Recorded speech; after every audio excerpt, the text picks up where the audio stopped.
The evening sun hung low over the wide desert road. Heat shimmered above the cracked asphalt and a warm breeze carried dust across the horizon. Sam, a quiet mechanic from a small town, drove his old pickup back from a supply run. He liked the open road because it gave him space to think. He believed nothing unusual ever happened out here. The only sound inside the truck was the steady hum of the engine and the faint music from the radio. As he rounded a long curve, something caught his eye. A flash of silver glinted in the setting sun about 200 meters ahead. At first he thought it was just another car with the hood up. People sometimes broke down in this heat. Sam slowed and pulled to the side of the road. The shape ahead was not like any vehicle he had seen. It looked small, sleek, and curved, almost like a smooth shell. Thin blue lights flickered along its edges. A figure stood next to the craft. She was tall and slim, wrapped in a dark cloak that moved gently in the wind. Her posture was calm but alert. Sam hesitated for a moment. This was not the kind of scene he expected on his usual drive. He told himself it was only someone with a strange new car. He stepped out of the truck and walked closer. "Need some help?" he called out. His voice sounded louder than he intended in the quiet desert. The woman turned. A hood shadowed her face, but two pale eyes reflected the sunlight like water. She tilted her head slightly as if studying him. "Yes," she said softly. Her accent was unusual but clear. "My vessel stopped. It must be repaired." Sam looked at the craft again. Vessel was a strange word to use, but he decided not to ask. "I'm a mechanic," he said. "Maybe I can take a look." She stepped aside without protest. Up close, Sam noticed the craft had no wheels and rested on small curved struts. Thin cymbals glowed faintly along its side. The air near it felt cooler. He crouched near what looked like a panel and tried to see if it could open. "What kind of engine does this run on?" he asked. The woman was silent for a moment. "It is not from here," she said finally. "It needs a conductor replaced." Sam frowned. "I've got tools in my truck. If you can point it out, I can try to fix it."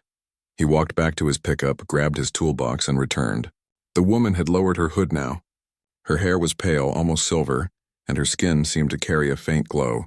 She watched his every movement carefully, not with fear but with interest. Sam felt a strange calmness despite the odd situation. As he examined the panel, she knelt beside him and held up a small crystal device. "This must fit here," she explained. "But it is damaged." Sam took the device. It was cool and light, unlike any material he had felt. "This looks like a capacitor," he said. "I can try to bridge the connection." He used a small wire and a clamp from his kit, improvising a fix. His hands moved steadily, his mind already working out possibilities. He was used to solving problems with limited parts. While he worked, the woman studied his face. "Why do you help a stranger?" she asked quietly. Sam shrugged. "You're stuck in the middle of nowhere. It's the right thing to do." She gave a small nod as if his answer matched something she already expected. "You are different from the others I have seen," she murmured. Sam did not catch her words clearly over the wind. He tightened the last connection and stepped back. "Try it now," he said. The woman touched a panel on the craft. Blue light ran along its side. A low hum filled the air. The vessel seemed to wake, lifting slightly on its struts. She looked at Sam with a faint, almost relieved smile. "It works," she said. "Good," Sam replied. "I'm glad I could help." She reached into a pouch at her side and pulled out a small shard of the same crystal. She held it out to him. "Take this. It will guide you if you need it." Sam hesitated. "That's not necessary." "I insist," she said. "It is a sign of trust." He accepted it carefully. The shard glowed faintly in his palm, then dimmed. "Thanks," he said, unsure what else to say. The woman stood and drew her cloak around her again. "I must go now," she said. "They're not far." Sam blinked. "Who?" But she was already stepping toward the craft. The vessel's door opened soundlessly and she moved inside. "Stay safe, mechanic," she called. The door closed and the craft lifted, rising smoothly into the air. With a flash of blue light, it shot upward and vanished into the sky. Sam stood alone on the side of the road, the shard warm in his hand. The desert was quiet again. He told himself it was just a strange encounter, maybe some secret test plane or a foreign visitor. But deep inside he felt a shift, like the first tremor before a storm. He put the shard in his pocket, climbed back into his truck and drove on, unaware that his life had just changed. The next morning Sam woke early. The desert town was still quiet. Sunlight spilled over the roofs, warming the sand and stone. He tried to tell himself the previous evening had been only a strange dream. Yet the small glowing shard lay on his kitchen table, proving it was real. It pulsed faintly like a living thing. Sam turned it over in his hand, wondering what it was made of and why the woman had given it to him. He carried it with him to the garage. Customers came and went, but his mind kept drifting back to the craft, the pale eyes and her final words. They are not far. He had no idea what she meant. By afternoon, his nerves felt tight. He decided to close early and drive out to the desert again. Maybe he would find some sign of the landing. Maybe he could convince himself it had been a normal encounter. The road stretched out in long lines of gray and brown. Heat waves danced on the horizon. Sam drove with the window open, the dry wind rushing in. He reached the curve where he had stopped the night before. Tire marks from his truck were still visible, but no other trace remained. The ground looked untouched except for a small dark patch where the craft had rested. He crouched and touched the sand. It was cool even under the sun. A faint sound reached him then, a soft buzz like a distant insect. He looked up. A shape stood on the ridge beyond the road. It was the same cloaked woman. She was watching him quietly. Sam stood and waved. She began walking down the slope toward him. Her steps were sure and graceful, leaving no mark in the sand. "I was not sure you would come back," she said when she reached him. Her voice held the same strange accent, but now it sounded tired. "I had questions," Sam replied. "What is happening? Who are you, really?" She looked around as if checking the horizon. "I have little time. The ones who hunt me are close. I must tell you before it is too late." Sam's heart beat faster. "Hunt you? Who?" "Not from your government," she said. "Not from your world.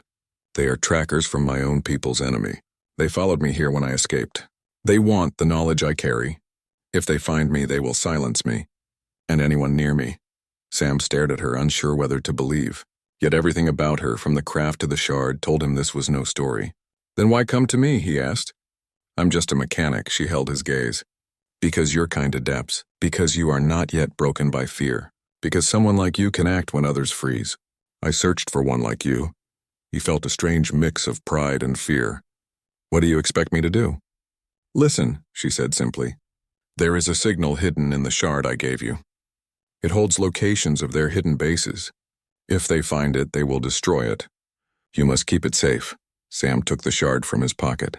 It glowed faintly in his palm. "I don't even know how it works." "I will show you when it is safe," she said. "But not here." A gust of wind swept across the road. A black SUV appeared far off on the highway, moving fast. Sam glanced at it, then back at her. She tensed. "They are near," she whispered. The vehicle slowed as it neared the curve. Sam's stomach turned. "Get in my truck," he said. "Quick." She hesitated for half a second, then followed him. They climbed into the pickup. Sam started the engine and pulled back onto the road, heading toward town. In the mirror, he saw the SUV turn and follow at a distance. Its windows were black and its movement smooth. "Who are they?" he asked. "Hunters," she said. "They will not stop. They know you helped me." Sam gripped the wheel tighter. He had lived a quiet life until now. Helping strangers with flat tires or broken engines was normal. Being chased by unknown enemies from another world was not. Yet he felt a hard spark inside him, the same feeling he had when solving a difficult repair. He could handle this, at least for the moment. He turned onto an old service road he knew well. It led through hills of rock and scrub where cell signals died and few people drove. Dust rose behind them, hiding the truck from view. The SUV followed but lost ground on the rough surface. The woman looked at him with a small flicker of approval. "You know this land," she said. "I grew up here," Sam replied. "I know every back road." "You will need that skill," she said quietly. "This is only the beginning." After several minutes, Sam stopped under an overhang of stone. The SUV was no longer in sight. He shut off the engine and turned to her. "We're safe for now," he said. "Tell me everything." She pulled back her hood. Her pale eyes seemed brighter in the shade. "My name is Aaron," she said. "I came from a world far from this one. My people are divided. Some wish to share knowledge. Others use it to rule. I took information from the rulers, hoping to give it to those who would build peace. They sent hunters after me. I fled to your planet because it is not yet under their control." Sam listened carefully. Each word felt heavy but clear. "And this shard?" "It holds a map," she said. "A way to stop them before they spread here." Sam looked at the glowing crystal in his hand. It no longer seemed like a gift from a stranger. It was a weight and a key. "What do you want me to do with it?" he asked. Aaron's voice was calm but firm. "Protect it. Learn from it. When the time comes, act. I will guide you until you can stand on your own." Sam breathed slowly. His quiet life had vanished like dust in the wind. Yet he felt steady. "All right," he said at last. "I'll help." Aaron nodded once. "Then you are already part of this story." The desert wind blew across the rocks. Above them the sky was wide and clear. Sam closed his fingers around the shard, feeling its pulse match his own heartbeat. He no longer thought it was a chance encounter. It was a beginning. Sam drove back toward town long after the sun had set. The sky over the desert was deep blue with scattered stars. His pickup rattled on the rough track, and the faint glow of the shard in his pocket felt like a heartbeat against his leg. Beside him, Aaron sat very still under her cloak. Her eyes scanned the horizon as if she could see far beyond the hills. He thought about the black SUV that had followed them earlier. It had not reappeared, but he knew it was still out there. The hunters had marked him now, just as Aaron had warned. This was no longer an accident. It was a chase. "We cannot go back to your garage," Aaron said quietly. "They will look there first." "I figured as much," Sam answered. "I've got a friend outside of town. Old barn, plenty of space. Nobody checks it. We can hide there until I figure something out." Aaron gave a small nod. "Good, but time is short. The signal inside the shard has already started to broadcast. They will sense it soon." Sam gripped the steering wheel. "Then we'd better move fast." They drove in silence for several miles. The road wound through canyons where cliffs rose high on both sides. Sam used the narrow turns to hide their tracks. At the far end of the canyon, he turned onto a dirt path that led to an abandoned farm. An old windmill creaked in the night breeze. A collapsed fence surrounded the barn. He parked the truck inside and shut off the lights. "This is it," he said. "Nobody's used this place for years." Aaron stepped out and looked around. The stars shone on her pale hair. "It will do," she murmured. "We must prepare." Sam opened the barn doors. Dust rose from the floor and the smell of dry hay filled the air. He found a workbench in the corner with a few old tools. Aaron unwrapped a small device from her cloak. It looked like a round disc of metal with tiny glowing lines running across it. "What's that?" Sam asked. "A shield emitter," she said. "It will hide the shard signal for a short time." She placed it on the floor and pressed a spot in the center. A faint shimmer spread outward like ripples in water. "Now we have a little protection." Sam sat on an overturned crate and ran his hands through his hair. "You said the shard holds a map. Can you show me?" Aaron knelt across from him and held out her hand. "Give it to me," he handed over the shard. She pressed it to the disc. A soft light filled the barn. A three-dimensional pattern appeared in the air above them. Sam stared in amazement. It looked like a cluster of stars connected by lines. Several points glowed red. "These are the hunter bases hidden on your planet," Aaron explained. "They use them to watch, to send messages, to prepare for expansion. The shard contains routes between them. If we destroy the central link, the network will collapse." Sam looked at the glowing pattern. "And you think I can help with that?" "You already have," she said. "You repaired my craft. You evaded their pursuit. Your mind sees paths where others see walls. That is why I chose you." Sam felt a strange heat in his chest. It was not pride exactly, but a sense of purpose. "If we're going to take on these hunters, we need more than a map. We need a plan." Aaron studied him. "Then make one." He stood and began pacing. "We can't go to the police or the army. They'd either lock us up or get in the way, but we can use their own network against them. If you can show me how to send false signals, we can lead them away while we strike at the link." Aaron tilted her head. "You learn quickly," she said softly. Before Sam could answer, a low rumble reached his ears. He froze. Outside, headlights flashed briefly against the barn wall. He moved to the window and peeked out. A dark shape moved across the field. Another black SUV had found them. "They're here," he whispered. Aaron's eyes narrowed. "How?" "The shield must have been too late," Sam said. He grabbed a wrench from the bench. "Come on!" Out the back. They slipped through a broken door behind the barn and crouched near a dry irrigation ditch. Two men in dark uniforms stepped from the SUV, carrying sleek devices that glowed faintly. Their faces were hidden by masks. They moved like trained soldiers, sweeping the area with silent precision. Sam's pulse raced. He motioned for Aaron to stay low. The ditch ran toward a cluster of rocks. If they reached it, they could climb to the old windmill and slip away into the hills. Go, he whispered. Aaron moved with fluid grace, her cloak blending with the shadows. Sam followed close behind. He heard one of the hunters speak in a language he could not understand. A beam of blue light swept across the ditch, narrowly missing them. Sam ducked and rolled, pressing himself flat against the ground.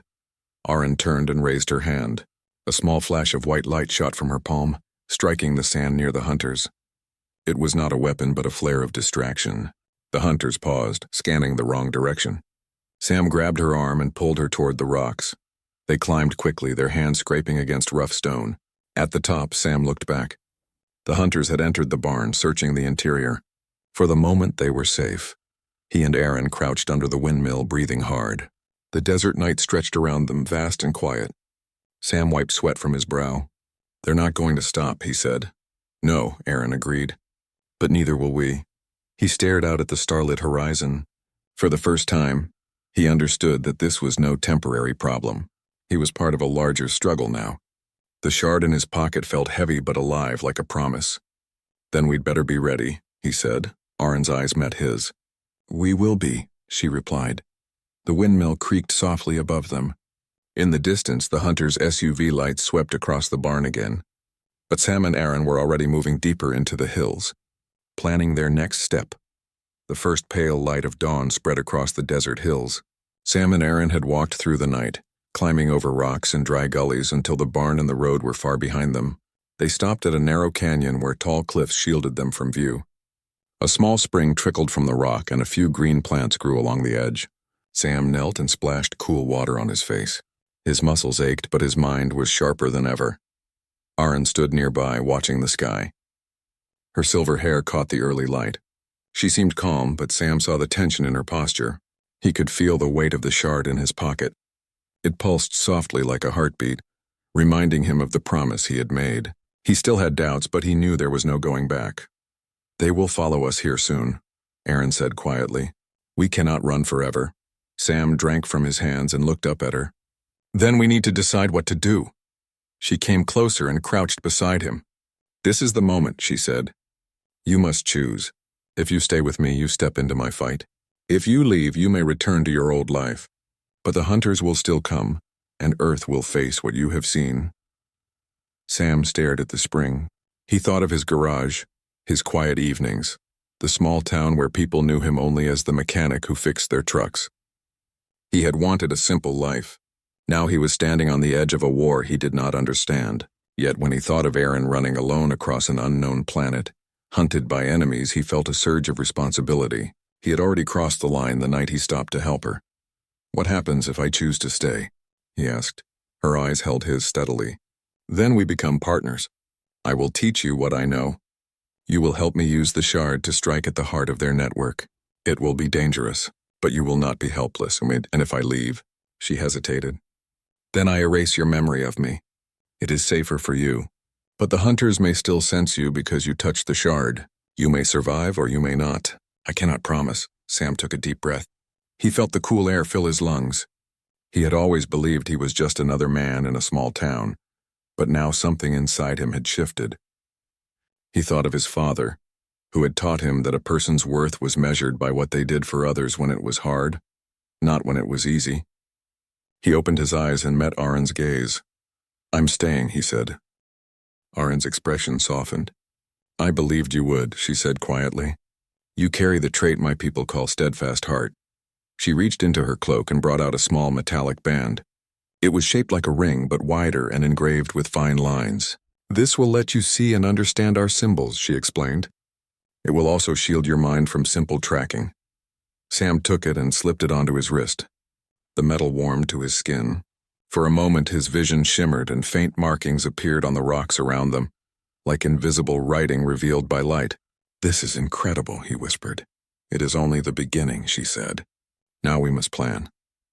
They sat together by the spring and Aaron used a small slate to draw a map of the region.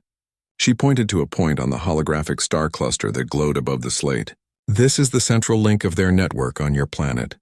It is hidden under a communication station in the desert. If we can reach it and destroy the core, their bases will lose contact." Sam studied the map. "That station is 2 days' drive from here," he said. "I know the area. There's an old mining road that leads close without being seen. We'll need supplies, fuel, maybe a decoy. Aaron watched him with quiet approval. Your mind already moves like a strategist, she said. That is why you were chosen. He shook his head. I'm just trying to think like a mechanic. Every system has weak points. You just have to find them. They began to list what they needed. Sam would sneak back into town to collect fuel, food, and a few tools. Aaron would prepare the shard to mask its signal and to act as a key to the network core. The plan was risky, but it gave them direction. After a while, Sam leaned back against the rock and closed his eyes. You know, he said, I don't even understand how your technology works. I'm trusting you a lot. Aaron sat beside him. And I'm trusting you, she replied. On my world, trust is earned slowly. But you earned it in one night. That is rare. He opened his eyes and smiled faintly. Guess we're both unusual then. She returned a small smile. Perhaps. They spent the rest of the morning hidden in the canyon going over the plan and checking the equipment. Sam fashioned a rough pack from an old tarp he found in the ditch, while Aaron adjusted the shard's glow until it dimmed to almost nothing. The desert grew hotter, but inside the narrow canyon there was shade and cool air. By noon, Sam stood and slung the pack over his shoulder. I'll go to town tonight, he said. Less chance of being seen. I will wait here and prepare, Aaron said. Be careful.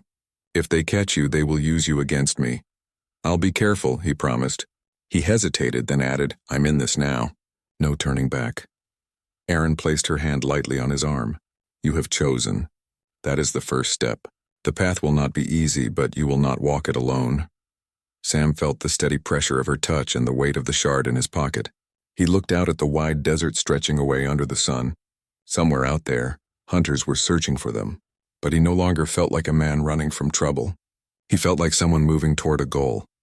All right, he said, let's get ready. They began their preparations in silence, two figures hidden in the canyon, planning an action that would shake more than either of them yet understood.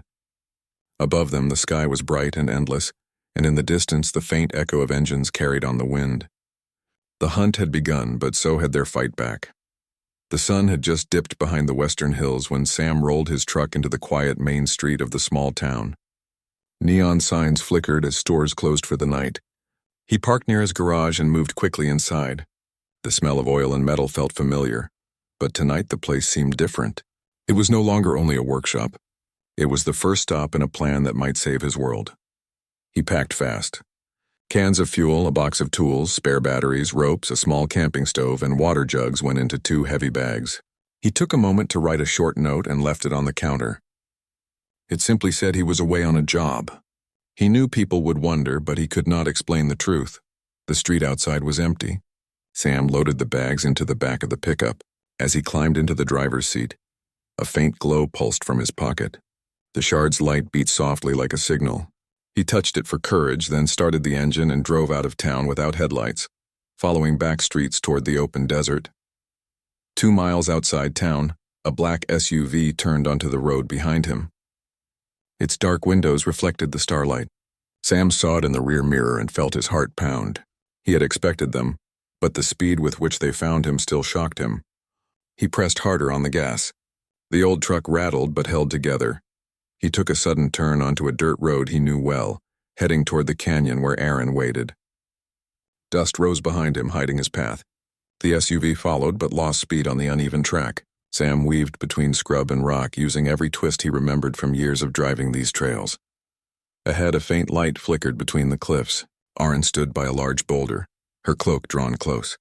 She had set up a small beacon shield to hide their meeting point. Sam stopped beside her and jumped out. They're on my tail, he said quickly. We need to move now. Aaron's eyes glimmered in the dark. Did you get everything? Fuel, food, tools, Sam replied. Enough for a few days. She nodded and helped him transfer the supplies into a small covered trailer attached to the rear of the truck. She then climbed into the passenger seat and pressed a round device against the dashboard.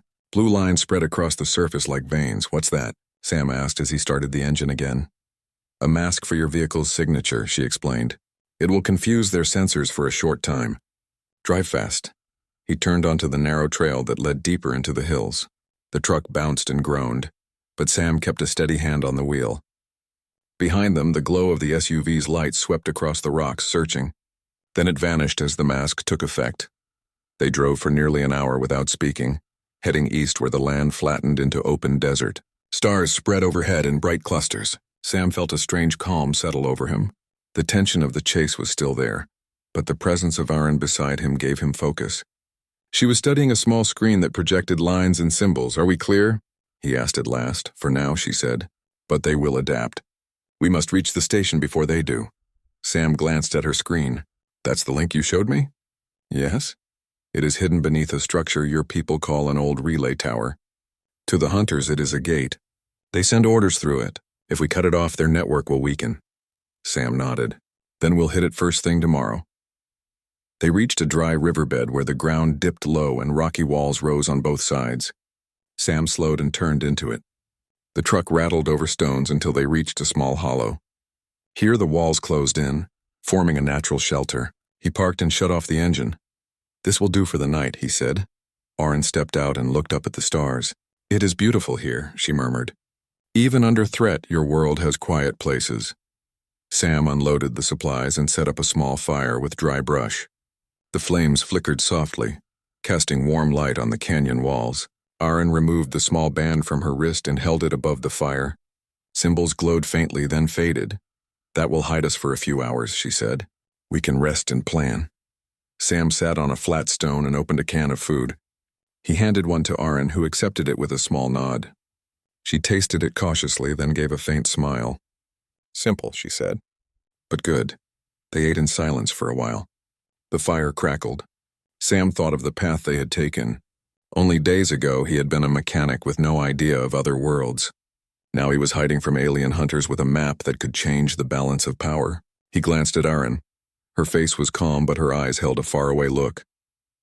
"What are you thinking about?" he asked. "My people," she said softly, "and the hope that someone like you might help them. You are stronger than you believe."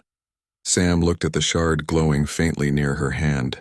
"I'm just doing what has to be done." "That is what strength is," she replied. He poked at the fire with a stick. "Tomorrow we strike the link," he said. "No more running," Aaron met his gaze. "Yes," she said. "Tomorrow we begin to fight back." The wind shifted, carrying cool air through the canyon. Above them, the stars seemed to burn brighter. Sam felt the weight of the coming day, but also a strange sense of purpose. He lay back on the ground and looked up at the sky. Somewhere out there, the hunters were moving, but he was no longer just a target. He was part of a plan. Aaron sat beside him, her cloak wrapped tightly, her eyes fixed on the horizon. The shard pulsed between them, a small light in the dark. It felt like a promise of what they could still do together. As the fire died down, Sam closed his eyes, preparing himself for the task ahead. The quiet of the desert wrapped around them like a shield. They had escaped again, but the real challenge was still waiting at the relay station. Tomorrow they would stop running and take the first real step against the hunters. The morning sun rose pale and soft over the desert. Sam and Aaron had traveled most of the night, keeping off main roads using hidden tracks Sam remembered from years of exploring the hills. The small pickup rattled over the rocky ground, but both of them moved with focus, their minds set on the relay station ahead. It was not far, yet the hunters could arrive at any moment, and every second counted. Sam glanced at Aaron. She was sitting upright, her hands on a small device in her lap. The shard rested beside her, glowing faintly. "Are you ready?" he asked. She nodded. "I am. The hunters will notice our approach. They will try to stop us, but we have the advantage of surprise." Sam tightened his grip on the wheel. "Good, let's hope it's enough." They reached the outer perimeter of the relay station just before noon. It was a tall structure of metal and concrete, surrounded by desert sand. Antennas stretched into the sky like fingers. A low hum filled the air, almost imperceptible, but Sam felt it through the floor of the truck. Aaron pointed to a shadowed wall on one side. "We can enter there. The main entrance is monitored. We must go around to avoid sensors." Sam nodded and parked the truck behind a ridge. They grabbed a few tools, the shard, and the small shield device. Walking quietly, they approached the wall. Sam's heart beat fast, but his mind stayed clear. Every step was measured, every movement careful.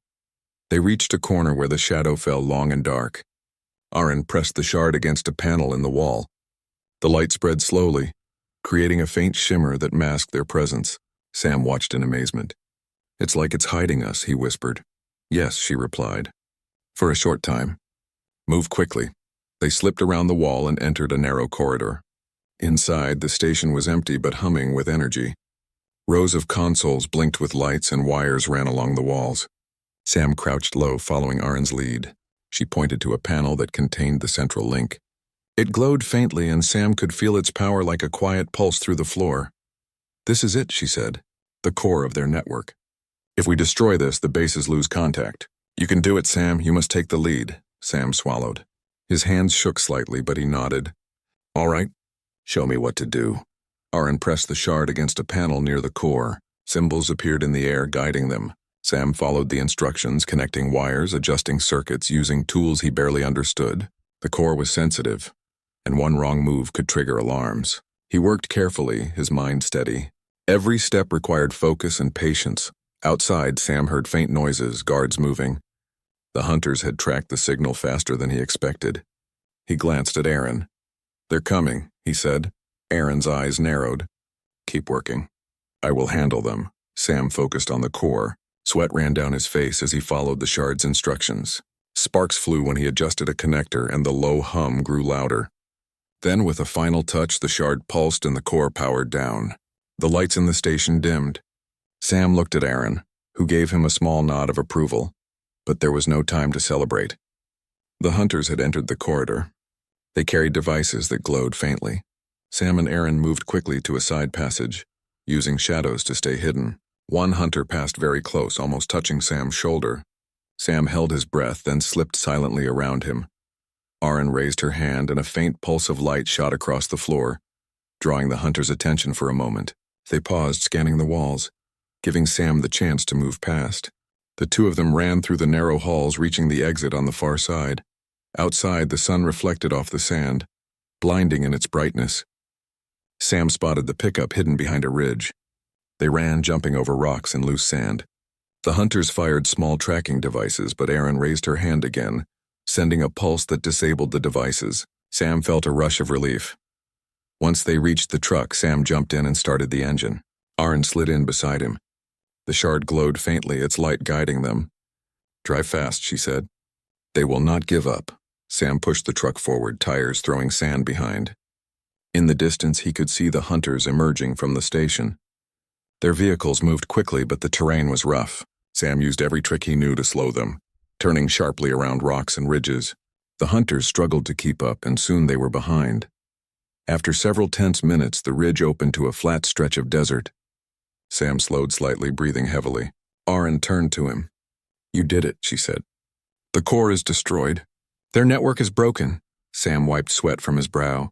We did it together. Arin smiled faintly. You took the lead. You followed the shard and used your mind.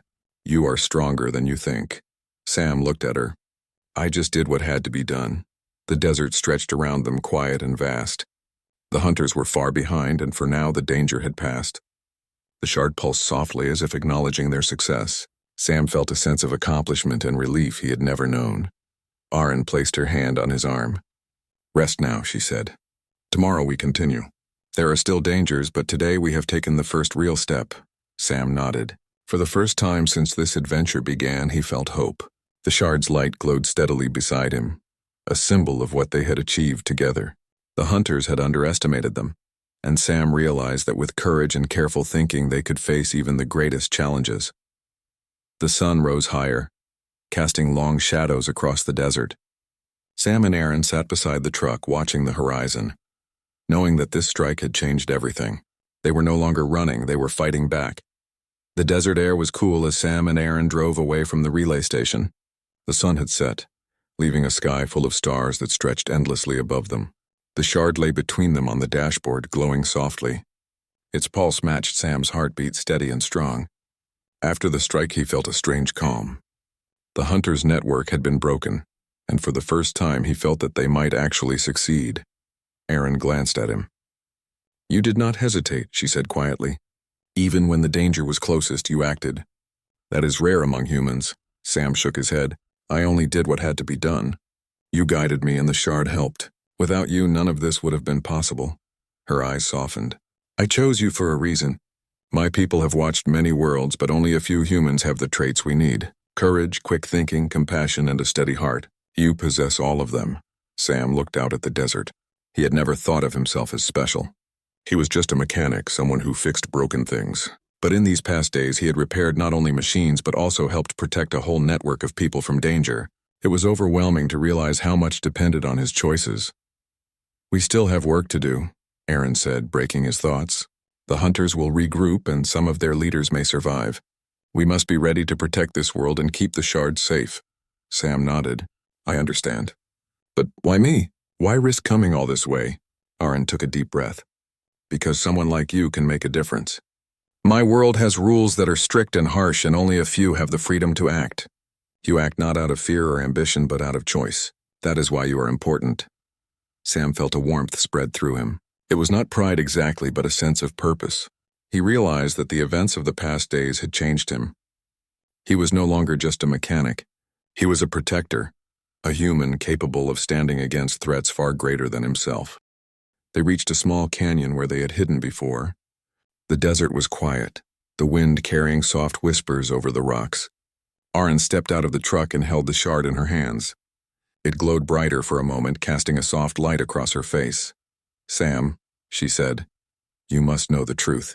Our people have been observing Earth for generations. We did not expect interference from humans, but you are different. Your presence here is not chance. I did not stumble upon you. I came because I had to find someone like you, someone who could act when the world depended on it. Sam felt a shiver run through him. You came just for me? Aaron nodded. Yes, and now after what we have done, I must ask you something more. Will you continue to stand as Earth Guardian? Will you accept this responsibility? He thought of the quiet streets of his town, the workshop where he had spent so many years, the life that had felt ordinary and safe. He thought of the desert, the hunters, and the shard that pulsed like a living thing between them. He realized that his life had been simple, yes, but it had never been meaningful until now. I will, he said finally. I will do what I can. I'll protect Earth. Aaron smiled, a faint, radiant smile. Then you are truly ready. You have passed the first test, and the future depends on your courage and choices. They spent the night in the canyon, resting while keeping watch. Sam felt a strange peace.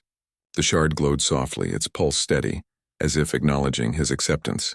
Aaron taught him how to read its signals, how to sense when danger approached, and how to use the small protective devices she carried. Sam absorbed every lesson, his confidence growing. By morning, they were ready to move again. The desert stretched endlessly, a vast world of possibilities. Sam climbed into the driver's seat with new determination. Aaron beside him, he no longer felt afraid. They would travel, prepare, and if the hunters returned, they would face them. Together, they could stand against anything. As they drove, Aaron looked at him with quiet pride. You see, Sam, humans are stronger than most beings realize. Your courage and mind are proof. This world has potential, and so do you. Sam glanced at the shard, its soft glow reflecting in the windshield. He knew it was not just a piece of alien technology. It was a symbol of trust, responsibility, and the future. He understood that the choice to act, the choice to protect, and the choice to stand when others would flee was what truly mattered. The desert sun rose higher, painting the sand gold. In the distance, the horizon was wide and endless, full of possibilities and challenges yet to come. Sam smiled faintly, gripping the wheel. He was no longer just a man living a quiet life. He was someone who mattered, someone who had faced the unknown and acted with courage. Aaron touched his arm lightly. The world may never know what happened here, but they will benefit. Your actions will change the course of history, Sam. He nodded. Then I'm ready for whatever comes next. The shard pulsed once more, brighter than before, as if affirming his words. Together, Sam and Aaron drove across the desert, a human and an alien, partners bound by choice and courage. The hunters were out there somewhere, but now, Sam felt certain that Earth had a defender capable of standing against any threat. Above them, the sky stretched endlessly, and the desert whispered around them. It was the beginning of a new chapter. Sam's life would never be ordinary again, and for the first time he felt truly alive.